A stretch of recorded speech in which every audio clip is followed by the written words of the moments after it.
বর্তমান সময়ে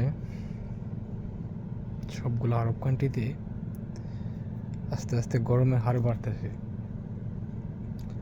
তো আমি এখন দেখেন রুমে এসি লাগিয়ে শুয়ে আছি, কিন্তু আমাদের যে বিড়ালগুলো আছে বাইরে থাকে, এগুলো একটু এসির ঠান্ডা হওয়ার জন্য দরজার পাশে এসে বসে রয়েছে। দেখেন, যদি আমি দরজাটা খুলি দেখবেন যে পাশে দরজার বসে রয়েছে। দেখেন, একটু ঠান্ডা হাওয়ার জন্য। দেখছেন, এখন তো কটা বাজে? সকাল 7:16 বাজে।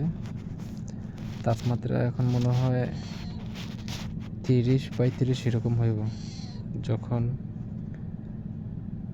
ঘড়ির সময় আরও সামনে আগাইবে, তখন 12টা-1টার সময় আরও তীব্র গরম পড়ে বাহিরে। তো দেখেন, সকাল টাইমে বিড়ালটা একটু ঠান্ডা হওয়ার জন্য এই জায়গায় এসে গেছে।